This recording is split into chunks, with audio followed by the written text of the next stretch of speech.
Hey everybody, in lecture 3.3 we'll talk about the M0, M1, M2, M3 and M4. We'll also talk about money multiplier क्या होता है, narrow and broad money क्या होता है, right? So without wasting any time, let's get started. देखो basically M0, M1, M2 ये सारे के सारे ना इट्स क्लासिफिकेशन ऑफ मनी कि पैसे को कैसे क्लासीफाई किया गया है. तो first one is monetary base, that is M0. M0 को मॉनेटरी बेस भी कहा जाता है. नाम से लग रहा है यार कि मॉनेटरी मतलब पैसों का ये बेस है. All the money starts from here. This forms the base for the entire money in the economy. मतलब कहने का ये है कि it is the all the currency in the circulation. जितने अभी पैसा मार्केट में घूम रहा है that is your M0. ठीक है, कैश के फॉर्म में घूम रहा है that is your M0. It is the most liquid form of money. सबसे liquid form मनी क्यों है ये? क्योंकि it is the ये भी जो इकॉनमी है, हमारी इकॉनमी अगर मान लीजिए हमारी इकॉनमी है, इस इकॉनमी में जितना भी पैसा घूम रहा है, राइट, अगर आपने इस पैसे को बैंक में जमा कर दिया then it is not a part of your M0. All the money which is in circulation, वो भी घूम रहा है, इकोनॉमिक ट्रांजैक्शन में घूम रहा है. लेट्स से फॉर एग्जांपल अगर आपने किसी कंपनी को ये पैसे दिए, so the moment you are doing the transaction, this is what is your currency in circulation. अगर मैंने इस पैसे को बैंक में जाके डिपॉजिट कर दिया, सेविंग्स अकाउंट में डाला, करंट अकाउंट में डाला, डिपॉजिट जिस मोमेंट पे कर दिया, then it is not a part of M0. As long as अगर मैंने किसी को यूपीआई से ट्रांसफर किया है अपने अकाउंट से किसी में, तो इस ट्रांसफर वाले मनी को I will count in the currency in circulation. But अगर जब तक वो किसी के अकाउंट में रखा हुआ है तब काउंट नहीं करेंगे. ठीक है, सो सिंपल भाषा में बताऊं तो जो पैसा इकोनॉमी में घूम रहा है which can be liquefied at the same moment, उसको हम बोलेंगे करेंसी इन सर्कुलेशन. दूसरा कि बैंक ने आरबीआई के साथ क्या डिपॉजिट रखा है उसको बोलेंगे. तीसरा कि अदर डिपॉजिट विद आरबीआई, जैसे गवर्नमेंट ने कुछ डिपॉजिट रखा हुआ है, आईएमएफ ने रखा हुआ है, these all are the currency के फॉर्म में रखा हुआ है. ये इतना पैसा हमारे इकोनॉमी में आज के डेट में इतना पैसा प्रिंट होकर रखा हुआ है.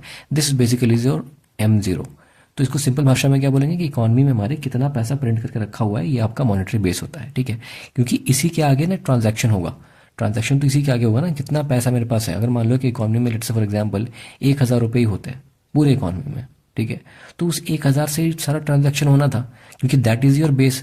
जितना पैसा बन छपा ही नहीं, उसके आगे ट्रांजैक्शन कैसे करोगे.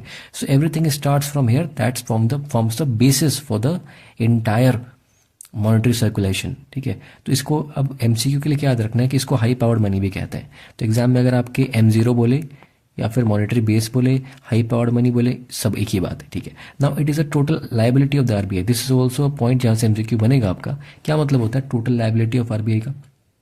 सी, आरबीआई ने करेंसी प्रिंट करा, आरबीआई ने करेंसी प्रिंट करके नाउ ये इकोनॉमी में घूम रहा है.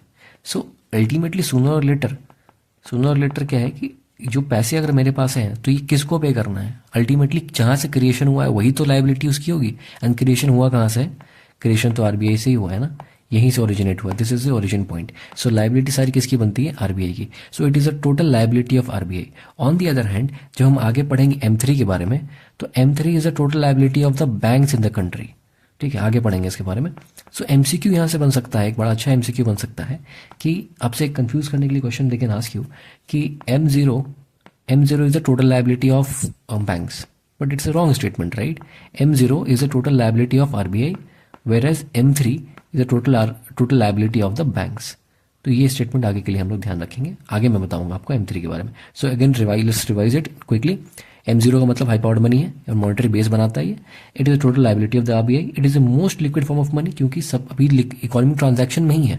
आपको इसको लिक्विफाई नहीं करना है. आपको ऐसा नहीं है कि सेविंग्स अकाउंट से निकाल कर लाना है आपको. ये घूम रहा है इकोनॉमी में, it is in the circulation, economy में घूम रहा है, राइट. सो ये आपका हो गया. This is about your M0. Now coming to the M1. So आपका M1 इंपॉर्टेंट. देखो यार, M1 से लेके अगर M4 तक जाएंगे ना, तो M4 is not that important, M2 is not that important. आपका 3 सबसे ज्यादा इंपॉर्टेंट है, M0, M1 एंड M3. ठीक है, तो M2 M4 को ऊपर ऊपर से देखेंगे. सबसे ज्यादा इंपॉर्टेंट हमारे लिए M0 था, इसलिए मैंने इसको समझाया अच्छे से आपको. Now will talk about M1, then will talk about M3. M3 सबसे ज्यादा इंपॉर्टेंट है. ठीक है, okay. Now coming to M1. M1 क्या है. M1 is your currency with the public. ठीक है, पब्लिक के पास कितना करेंसी है. Now this is somewhat like M0, public के पास जो करेंसी है, बट इसमें कुछ एडिशन हो गया है. क्या एडिशन हो गया, demand deposit in the bank. मतलब कि पब्लिक, जो उस टाइम मैंने कहा था कि पब्लिक का पैसा अगर बैंक के सेविंग्स अकाउंट में है या करंट अकाउंट में है, तो इसको M0 में काउंट नहीं करेंगे, बट इसको M1 में काउंट करेंगे. ठीक है, सो करेंसी लोगों के पास जितना है, इसमें अगर हम डिमांड डिपॉजिट भी ऐड कर देंगे तो आपका M1 आ जाएगा. समझ आएगी बात. तो M1 क्या है, M1 इज नथिंग बट कि लोगों के पास जितने भी लोग हैं इकोनॉमी में, उनके पास जो पैसा है, और उसमें जो पैसा उन्होंने बैंक्स में रखा हुआ है, बैंक्स में रखा हुआ है, किसी भी फॉर्म में रखा हुआ है, चाहे वो करेंट अकाउंट में रखा हो चाहे सेविंग्स अकाउंट में रखा हो, ये आपका क्या होना चाहिए, डिमांड डिपॉजिट होना चाहिए, डिमांड डिपॉजिट। अच्छा एक बात और ध्यान रखना कि इसको डिपॉजिट ना बोल के लायबिलिटी भी कह सकते हैं, क्योंकि जो पैसा एक बात मैं समझा देता हूँ आपको कि मान लिया कि आप हो, आपने बैंक में कुछ पैसा डिपॉजिट कराया, ठीक है, तो आपने डिपॉजिट कराया, तो आपने तो डिपॉजिट कराया बट बैंक के लिए ये लायबिलिटी है।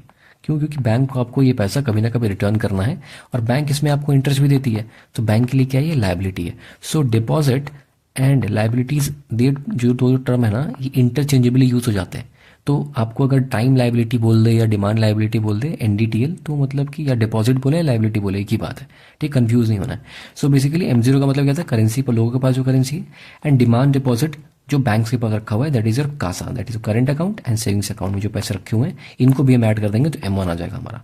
नाउ एक और चीज़ MCQ के लिए क्या इंपॉर्टेंट है कि यहाँ से MCQ बनेगा आपका कि नैरो मनी होता है, it is a narrow money, ठीक है। नैरो मनी क्यों कहते हैं, क्योंकि ये पूरे जो इकोनॉमी में जो पैसा है उसका एक नैरो सा छोटा सा पार्ट है, it is not the complete part of it, right, इसलिए इसको नैरो मनी कहते हैं। It is the most liquid form of money, क्यों भैया, क्योंकि डिमांड डिपॉजिट को लिक्विडिफाई करना इज़ वेरी इजी। हमने पढ़ा था कि डिमांड डिपॉजिट जो होता है, डिमांड डिपॉजिट लिक्विडिटी की अगर हम बात कर रहे हैं, ठीक है, तो लिक्विडिटी की बात करेंगे तो डिमांड डिपॉजिट की लिक्विडिटी जो होती है वो टाइम डिपॉजिट से ज़्यादा होती है। अच्छा मैं डिपॉजिट की लायबिलिटी यहाँ लिख सकता हूँ कि नहीं लिख सकता हूँ, I can write it, right, liability लिख लूंगा मैं यहाँ पे, ठीक है। डिमांड डिपॉजिट बोलूँ या डिमांड लायबिलिटी बोलूँ, एक ही बात है। टाइम डिपॉजिट बोलूँ या टाइम लायबिलिटी बोलूँ, एक ही बात है, राइट, ओके। तो it's the most liquid form of money after M0। तो सबसे ज़्यादा लिक्विड कौन है, M0, उसके बाद कौन हुआ, M1, ठीक है, M0 फिर M1, उसके बाद M2 होता है, फिर M3 होता है, फिर M4 होता है। This is the order of liquidity, इस ऑर्डर में डिक्रीज हो, सबसे ज़्यादा M0, फिर M1, M2, M3, M4, okay. Now come here M2। अब M2 में क्या एडिशन हो जाएगा, demand deposit with the post office. It's फालतू सा है, कुछ नहीं आता ऐसे क्वेश्चन M2 से, ठीक है, बट फिर भी ध्यान में रख लेना है। M2 मतलब कुछ नहीं, M1 मतलब एक M1 क्या था, लोगों के पास जो पैसा प्लस जो हमारे बैंक्स में डिमांड डिपॉजिट है। डिमांड डिपॉजिट किस फॉर्म में था, आपके करंट अकाउंट के फॉर्म में था और सेविंग्स अकाउंट के फॉर्म में था, ठीक है, करंट डिपॉजिट और सेविंग्स डिपॉजिट, ठीक है, इन दोनों को ऐड किया। इसमें एक और चीज़ अगर ऐड कर देंगे कि हम जो डिमांड डिपॉजिट पोस्ट ऑफिस में डाल रहे हैं इसको भी ऐड कर देंगे तो M2 आ जाएगा, ठीक है। Again it is a narrow money, ठीक है, तो नैरो मनी आपका दो होता है, M1 and M2। M1 M2 दोनों क्या है, नैरो मनी है, ठीक है, ओके। इसमें time deposit with banks add नहीं होते हैं। अब देखो बताऊँ, मैं बताऊँ आपको कि बैंक्स के पास आपके दो तरह के डिपॉजिट होंगे, एक डिमांड वाला होगा, एक टाइम वाला होगा। टाइम वाले में ही आपका फिक्स डिपॉजिट वगैरह हो जाएगा एंड डिमांड वाले में आपका करंट अकाउंट सेविंग्स अकाउंट होगा। तो करंट अकाउंट सेविंग्स अकाउंट तो M1 में तो ऐड होता है बट M3 में हो जाएगा आपका टाइम वाला, ठीक है। तो M2 तक में टाइम वाला ऐड नहीं होता है, ठीक है, ध्यान रखना है, M2 तक में टाइम वाला ऐड नहीं होता है। अब when we come to the M3, तो M3 में क्या डिफरेंट हो जाएगा, तो M3 इज इक्वल टू आपका M1 में जो था वो तो रहेगा ही रहेगा, ठीक है, M2 में जो था वो भी रहेगा आपका, बट इसमें एक और चीज़ एक्स्ट्रा क्या ऐड हो जाएगी, M2 तक में मेरा टाइम डिपॉजिट ऐड नहीं हुआ था बट यहाँ पे M2 के बाद टाइम डिपॉजिट भी अगर ऐड कर देंगे M2 में तो मेरा क्या हो जाएगा, M3 आ जाएगा, ठीक है। It is confusing, I know it is confusing, मुझे भी काफ़ी टाइम लगा था समझने में इसको, बट इसको एक बार ध्यान रख लेना। I will try to simplify it कि हमें, मैंने बताया ना आपको कि M0 और M1 और M3 ये तीनों ही याद रखो, M2 M4 भूल जाओ, कन्फ्यूजन होता है, ठीक है। बस इतना याद रख लो कि लिक्विडिटी का ऑर्डर ये था कि M0 से लेके M4 तक लिक्विडिटी क्या होती है, ये डिक्रीज होती है, इतना समझ में आ गया। दूसरी चीज़ क्या याद रखोगे कि M1 में करेंसी जितना पैसा मार्केट में घूम रहा है वो है, उसके बाद डिमांड डिपॉजिट जो होता है यानी कासा, ये ध्यान रख लिया, ठीक है। अब M1 के बाद सीधा M3 में आ जाओ, M2 को आप भूल जाओ, ठीक है, मैं आपको बता रहा हूँ आपके सिंप्लीफिकेशन के लिए, नहीं तो कन्फ्यूजन होगा एग्जाम में। सीधा M3 में आ जाओ, ठीक है, तो M0 M1 कर लिया हमने, अब M3 में आ जाओ। तो M1 से M3 कैसे पहुँचेंगे, तो देखो M1 से M3 इस तरीके से पहुँचेंगे कि यहाँ आ जाओ, वेट या अच्छा पहले मैं समझाता हूँ आपको, समराइज बाद में कर लेंगे, ठीक है। देखो M4 में क्या आना था, M4, अब देखो M3 में कुछ और ऐड कर देंगे तो M4 आ जाएगा, ठीक है। अब लेकिन मैं बता रहा हूँ तुमको ना कि M4 इज़ नॉट इंपॉर्टेंट, तो M4 को इग्नोर कर सकते हो आप, तो हम M3 पे एम्फसाइज करके इस पर बात कर लेते हैं। तो M3 मैंने कहा कि अगर आप टाइम डिपॉजिट या टाइम लायबिलिटी भी ऐड कर दोगे तो M3 आपका आराम से निकल के आ जाएगा, ठीक है। तो M1 में अगर आप टाइम लायबिलिटी अगर ऐड कर देते हो time liabilities with the banks, not post office, with the banks, तो आपका M3 निकल के आ जाएगा। Now M3 is your broad money. MCQ कहाँ से बनेगा? MCQ यहाँ से बनेगा कि ये कौन सा है? ब्रॉड मनी है। तो मैंने बताया था कि जो नैरो मनी है वो M1 है और M2 है। अब कोई बोलेगा ब्रॉड मनी कौन सा है? तो ये आपका M3 है एंड M4 है। Why it is broad? Why it is broad? Broad मतलब कि इकोनॉमी का ज़्यादा हिस्सा कवर करता है, इसलिए ब्रॉड है, सिंपल सी बात है, ठीक है। 88% ऑफ द इकोनॉमिक एक्टिविटी जो है वो आपके M3 से होती है। क्यों M3 से होती है बताओ एक बार? क्योंकि बैंक की सारी लाइबिलिटीज इसने अपने पास रख ली। Liabilities of bank, all the net demand in time liabilities. हमने क्या करा M1 में हमारा डिमांड लाइबिलिटी तो ऐड हुआ था, इसमें हमने टाइम लाइबिलिटी को भी ऐड कर लिया। डोंट यू थिंक कि M3 में आपकी डिमांड लाइबिलिटी भी है, टाइम लाइबिलिटी भी, दोनों को ऐड करके रखा हुआ है। तो इसका मतलब कि NDTL ही तो है ये दूसरे लैंग्वेज में, ठीक है। दैट्स वाई M3 में बैंक की सारी लाइबिलिटी को काउंट कर लेते हैं। That is why it is all the liabilities of bank. पहले हमने क्या पढ़ा था कि जो M0 है it is the liabilities of RBI, पढ़ा था उस टाइम, मैंने आपको समझाया था। ऑन द अदर हैंड जब मैंने कहा था कि M3 is the liability of banks, ठीक है। तो यहाँ से भी एक MCQ आपका बनेगा कि लाइबिलिटी ऑफ बैंक क्या है? M3। लाइबिलिटी ऑफ RBI क्या है? M0, ठीक है। ये समझ में आ गया आपको? तो रिवाइज कर लेते हैं। M3 क्या है? M3 इज नथिंग बट कि M1 में अगर आप टाइम लाइबिलिटीज भी जोड़ दोगे तो आपका M3 आ जाएगा, ठीक है। अच्छा, टाइम लाइबिलिटी से टाइम डिपॉजिट एक ही बात है। ब्रॉड मनी, ब्रॉड मनी का फॉर्म है क्योंकि सबसे ज़्यादा 88% इकोनॉमी का कवर करता है and it is the total liability of the bank. सारे NDTL को net demand plus time liabilities दोनों का सम है, ठीक है। That is your M3। M4 में कुछ नहीं है यार, देखो M3 में अगर टाइम डिपॉजिट पोस्ट ऑफिस वाला ऐड कर दोगे ना तो M4 आ जाएगा, बट मैंने कहा इस कन्फ्यूजन होगा, इसको याद करना, ठीक है।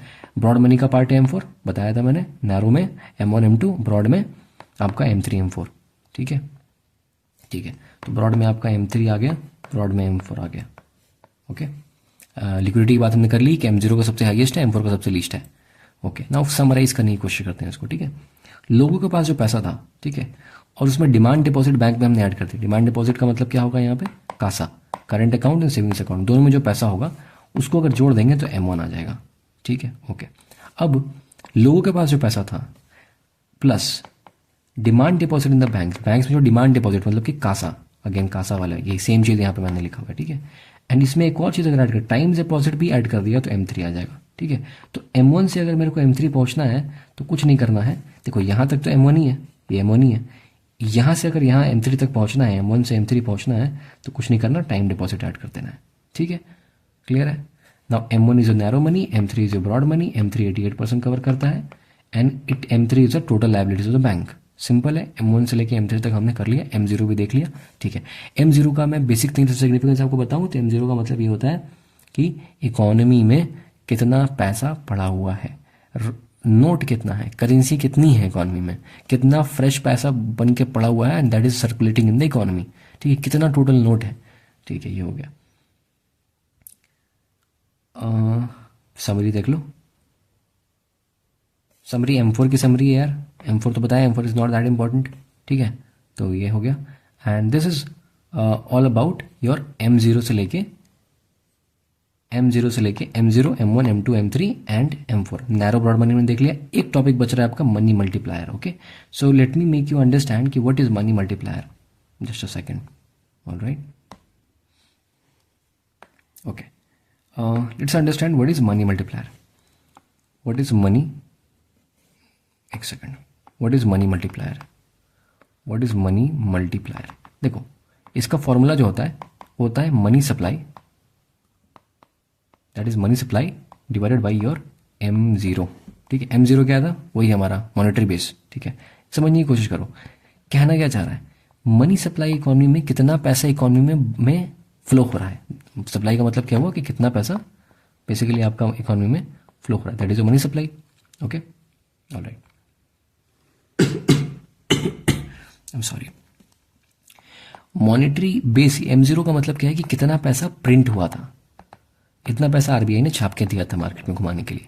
अब मान लो कि RBI ने 100 रुपया ही छाप कर दिया है टोटल, ठीक है। 100 बहुत छोटा हो जाएगा यार, एक मिनट रुक जाओ, थोड़ा बड़ा अमाउंट ले लेते हैं, ठीक है। लेट्स से एग्जाम्पल कि इसने 1 लाख रुपये RBI ने प्रिंट करके दिया था, ठीक है।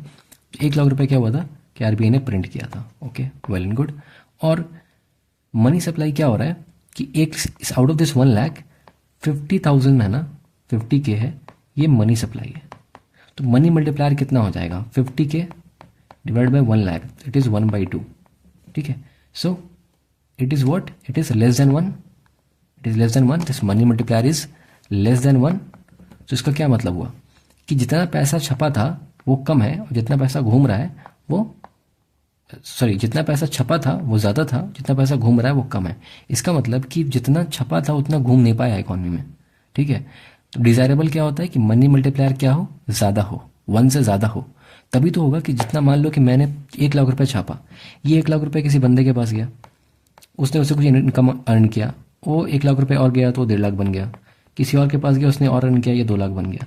तो क्या हो रहा है कि वो सेम पैसा बार बार घूम रहा है, every time it is moving in the economy, it is generating more and more returns. So इससे क्या हो रहा है कि मनी सप्लाई आपका इकोनॉमी में इंक्रीज हो रहा है, मनी मल्टीप्लाई हो रहा है बार बार, कि जो प्रिंट हुआ हुआ पैसा था उससे इकोनॉमी में घूमा कितना बार। ठीक है, सो दैट इज वाई हमारे लिए क्या डिजायरेबल होगा, डिजायरेबल क्या होगा, tell me this, money multiplier ज़्यादा से ज़्यादा हो।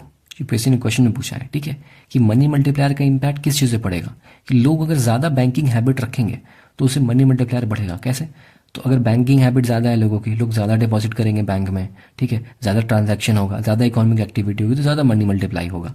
ठीक है, तो this is what is about money multiplier. Okay, so एक बार फिर से ध्यान दे लेते हैं इसको, money multiplier is equal to, इसको शॉर्ट में एम लिखता हूँ, is equal to money supply MS upon M0। ठीक है, तो मेरा अगर इसको मेरे को मनी ज़्यादा चाहिए कि डिज़ायरेबल के ज़्यादा हो जाए, तो मनी सप्लाई को बढ़ाना पड़ेगा। ठीक है, M0 एट एनी पॉइंट ये ऑलमोस्ट कांस्टेंट रहता है, M0 हम इसको कांस्टेंट कंसिडर करते हैं। क्यों करते हैं मैं बताता हूँ आपको, क्योंकि यार RBI ने पैसा छापा है, RBI हर दिन करेंसी प्रिंट नहीं कर रही है। सो मोटा मोटा हम ये अज्यूम करते हैं फॉर सिंप्लीफिकेशन कि ये जो M0 है, कि जो टोटल मॉनिटरी बेस है वो हमारा कहीं ना कहीं वो कांस्टेंट है, कांस्टेंट ना भी तो ज़्यादा वेरिएशन नहीं आ रहा है। सो ज़्यादा वेरिएशन किस में आता है, मनी सप्लाई में आता है, राइट। तो मनी मल्टीप्लायर मेरा मनी सप्लाई पर डिपेंड करेगा, तो money multiplier will be directly proportional to the money supply. ठीक है, तो किसी तरीके से अगर मैं मनी सप्लाई को बढ़ा पा रहा हूँ इकोनॉमी में, तो मेरा मनी मल्टीप्लायर क्या होगा, ये इंक्रीज कर जाएगा। ठीक है, अब मैं एक एग्जाम्पल देता हूँ, अगले लेक्चर में पढ़ेंगे हम लोग कि CRR। ठीक है, मैं बताऊंगा आपको CRR क्या है, कैसे वर्क करता है, बट मैं अभी इतना बताता हूँ आपको कि CRR अगर RBI बढ़ा देती है तो इससे क्या होता है कि बैंक्स के पास जो पैसे होते हैं ना, बैंक के पास पैसे कम बचते हैं, सो बैंक लेंड कम करती है। तो लेंड कम अगर करेगी तो मनी सप्लाई क्या हो जाता है, डिक्रीज हो जाता है। अब मनी सप्लाई डिक्रीज होता है तो क्या होता है कि मनी मल्टीप्लायर भी होता है, वो भी रिड्यूस हो जाता है। ठीक है, सो जो CRR है उसका डायरेक्ट इंपैक्ट पड़ता है मनी मल्टीप्लायर पे, इसलिए RBI CRR को यूज़ करके मनी मल्टीप्लायर को इम्पैक्ट करती है, उसको कंट्रोल रेगुलेट करती है। Okay, so this is all about the lecture 3.4 था ना, या क्या 3.3 है। ओके, M0 देख लिया, M1 M2 देख लिया, M3 M4 देख लिया, M3 ब्रॉड मनी था। ठीक है, M1 और M2 नैरो मनी था, M3 M4 ब्रॉड मनी था, M3 सबसे ज़्यादा होता है, 88% होता है। ठीक है, M0 को मॉनेटरी बेस बोलते हैं। ठीक है, और इसको हाई पावर्ड मनी भी कहते हैं। ये पूरा का पूरा सबसे लिक्विड मनी है, M0 सबसे ज़्यादा लिक्विड है, फिर M2, फिर M3, फिर M4, इस तरह से लिक्विडिटी का ये आएगा, आपका ऑर्डर आएगा। मनी मल्टीप्लायर जो होता है वो MS अपॉन M0 होता है, ज़्यादा मनी सप्लाई तो मोर द मनी मल्टीप्लायर। ठीक है, okay, narrow and broad money हमने देख लिया। So I think we have revised everything. Okay, सब चीज़ें, I think everything is clear for you. So with this I wish you all the best and I see you in the next